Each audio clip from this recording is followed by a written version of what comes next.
కాశీలో Suman TV. Suman TV ప్రేక్షకులకి నమస్తే. ఈరోజు కాశీలో సుమన్ టీవీ యాత్రలో భాగంగా మనం వచ్చేసినాం విశాలాక్షి అమ్మవారి గుడికి. ఈ కార్యక్రమాన్ని మనకు సమర్పిస్తున్న వారు వారాహి సిల్క్స్. పెళ్ళైనా పండగైనా వేడుక ఏదైనా పట్టు చీరల ప్రత్యేక వేదిక వారాహి సిల్క్స్. సాంప్రదాయానికి సౌందర్యానికి వారధి.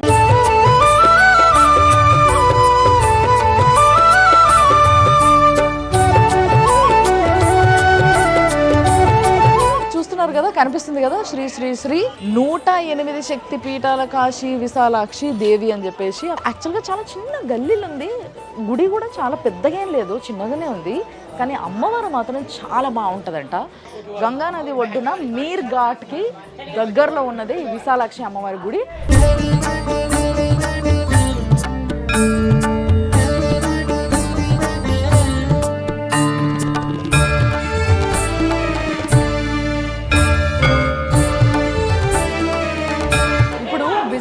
అమ్మవారి యొక్క దర్శనం కోసం మనము లోపలికి వచ్చినాము. ఇది చిన్న గుడి, ఇప్పుడు వరకు నేను చూసిన అన్ని శక్తి పీఠాలల్లో ఇది చిన్నది అని చెప్పొచ్చు. కానీ అమ్మవారిని చూడండి ఒక్కసారి, ఎంత బాగుందో అసలు. ఆ విగ్రహము, ఆ కళ్ళు ఇప్పుడు అర్థం కావాలి మీకు విశాలాక్షి అనే పేరు ఎందుకు వచ్చిందో. ఎందుకంటే చాలా పెద్ద పెద్ద కళ్ళు ఉన్నాయి కాబట్టి విశాలాక్షి అనే పేరు వచ్చింది. ఆదిశంకరాచార్యులు వచ్చినప్పుడు ఆయన ఇక్కడ ప్రతిష్ఠించిన విగ్రహం ఇది. ఆ విగ్రహం వెనకాల అసలు విగ్రహం ఉంటుంది, స్వయంభూ అమ్మవారిది. ఆ అమ్మవారి విగ్రహాన్ని మనకు చూడ్డానికి లేదనమాట. ఇక్కడ శ్రీచక్రం ఉంది చూడండి. మీకు ఏ గుళ్ళో కూడా శ్రీచక్రం ముట్టుకొనియరు, కానీ ఇక్కడ మాత్రం ప్రతి ఒక్కరూ ఈ శ్రీచక్రాన్ని ముట్టుకొని మొక్కుకోవచ్చు.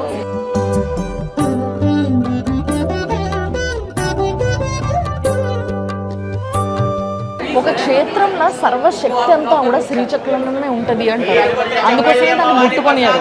కానీ ఇక్కడ శ్రీచక్రం ముందు అందరూ ముట్టుకునేలాగా ఉందంటే మహాభాగ్యం అనే కదా అర్థం. శ్రీచక్రవాసిని చిన్మయహాసిని శ్రీతజన పాలని పాలయమా. శ్రీచక్రవాసిని చిన్మయహాసిని శ్రీతజన పాలని పాలయమా. చూస్తున్నారు కదా, అమ్మవారి దర్శనం కోసము బయట కూడా చాలా భారీ లైన్ ఉంది, చాలా పెద్దగా ఉంది లైన్ కూడా. సో ప్రతి ఒక్కరు రావడము, దర్శనం చేసుకొని పోవడం. చిన్న గుడి కాబట్టి అమ్మవారు బయట నుంచే చాలా స్పష్టంగా కనిపిస్తుంది. ఈ గుడి వాళ్ళు పిఎం మోడీ గారికి రిక్వెస్ట్ పెట్టారు, ఇది కారిడార్లో కలిపి కొంచెం పెద్దగా చేయాలని చెప్పేసి. ఎందుకంటే రద్దీ ఎక్కువ ఉంది కాబట్టి. చూద్దాం, వచ్చే సంవత్సరం కల్లా అది కూడా జరగాలని మనస్ఫూర్తిగా కోరుకుందాము. సో లోపలికి వస్తే ఇక్కడ అన్నీ కూడా శివలింగాల ప్రతిష్ట మీరు చూడొచ్చు. వరుసగా అన్ని శివలింగాలు, నందులు మీకు కనిపిస్తూనే ఉన్నాయి. దాని తర్వాత ఇక్కడ ఏదైతే ఒక స్థలం ఉందో దీన్ని గురుస్థలం అంటారు. బేసిక్గా ఈయననే శంకరాచార్యులు వారు. అఖండమైన శక్తి అది. ఆ శక్తిని భరించేంత శక్తి ప్రతి ఒక్కరికి ఉండాలంటే కష్టం కదా. అందుకోసమే ముందు ఇంకో అమ్మవారిని ప్లేస్ చేశారు అనమాట. ఆ అమ్మవారు ఈ అమ్మవారు ఇద్దరి దర్శనము అయింది కాబట్టి మహా సంతోషంగా ఉంది నాకు కూడా. కాశీ విశ్వనాథుడి గుడి ఉందో ఆ గుడి నుంచి వెళ్ళి మహా అయితే ఒక 1/2 కిలోమీటర్ అంత దూరం ఉంటుందేమో, అంతే. అంతకన్నా పెద్ద దూరం అయితే ఏమి ఉండదు. కాబట్టి మీరు ప్రశాంతంగా వచ్చి దర్శనం చేసుకొని వెళ్ళిపోవచ్చు అనమాట.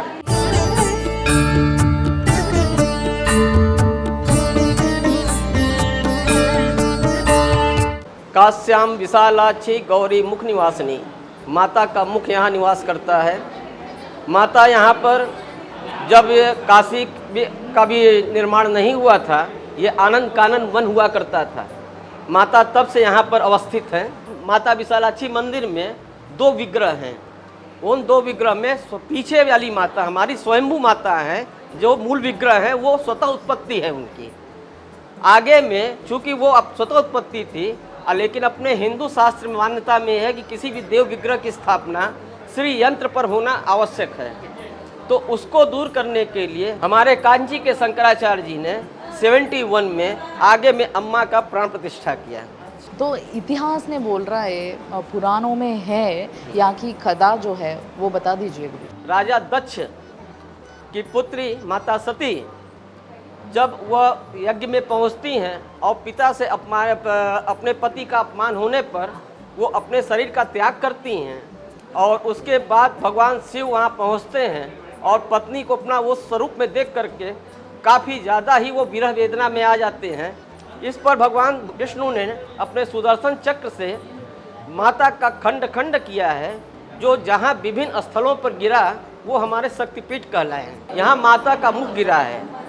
दूसरी बात हम ये कहेंगे, जब माता का जो नामकरण हुआ है वो चूँकि माता का नेत्र काफ़ी विशाल था, अच्छ विशालाक्षी, विशाल अच्छ, इससे नाम पड़ा विशालाक्षी। लेकिन यहाँ पर माता का मुख पादित हुआ है। कुछ लोग यह अपभ्रंश पैदा करते हैं कि यहाँ माता का मणि का कुंडल गिरा है, लेकिन हम यहाँ स्पष्ट करना चाहेंगे कि माता का मणि का कुंडल पार्वती जी का गिरा था, वो भी मणिकर्णिका तीर्थ कुंड में। विष्णु इच्छा को जब विष्णु जी ने सुना तो उन्होंने अपने सुदर्शन चक्र से काशी में मणिकर्णिका तीर्थ कुंड का निर्माण किया, जहाँ पर माता पार्वती भगवान शंकर ने स्नान किया है। वहाँ पर शंकर जी का और माता का मणि का कुंडल उस कुंड में गिरा, जिससे उसका नाम मणिकर्णिका तीर्थ पड़ा। और ये यहाँ पर माता को कौन से पूजा चलते हैं ये रोज, हर रोज कैसे इधर? रोज माता का यहाँ पर 4 पूजा होता है। मॉर्निंग में मंगला आरती अभिषेक के बाद होती है। आफ्टरनून इस समय अम्मा माता का अभिषेक होता है। फिर शाम के इवनिंग के टाइम में माता का आरती होता है, और रात्रि में 11:30 बजे माता का शयन आरती होता है। उसके बाद मंदिर क्लोज हो जाता है कि बाबा विश्वनाथ भोलेनाथ रात्रि में माता यहीं पर शयन करने के लिए आते हैं। యాక్చువల్గా చాలామంది విశాలాక్షి అంటే విశాలమైన కళ్ళు గలది అనే అర్థం వల్ల చాలామంది ఏమనుకుంటారంటే కన్ను పడి ఉంటుంది, ఇక్కడ అమ్మవారి యొక్క కన్ను పడి ఉంటుంది అనే ఒక అపోహలో ఉన్నారు. కానీ నిజానికి ఈ యొక్క స్థలం ఇది శక్తిపీఠం అవ్వడానికి కారణం ఏంటంటే అమ్మవారి యొక్క ముఖభాగం పడ్డం వల్ల ఇది అమ్మవారి శక్తిపీఠం అయింది. కానీ ఆమెకి విశాలమైన కళ్ళు ఉన్నాయి కాబట్టి విశాలాక్షి అని చెప్పేసి పేరు వచ్చింది. అంతేకాకుండా ప్రతిరోజు రాత్రి ఇప్పటికీ కూడా ఆ శివయ్యనే స్వయాన ఆ తల్లిని కలుసుకునేటందుకు ఈ గుడికి వస్తాడంట. ఈ అమ్మవారు కాశీ అనే నగరం బీజం వేసుకోకముందే అమ్మవారు ఇక్కడ ఉండడం జరిగింది. బహుత్ ధన్యవాద్ గురూజీ, థ్యాంక్ యూ.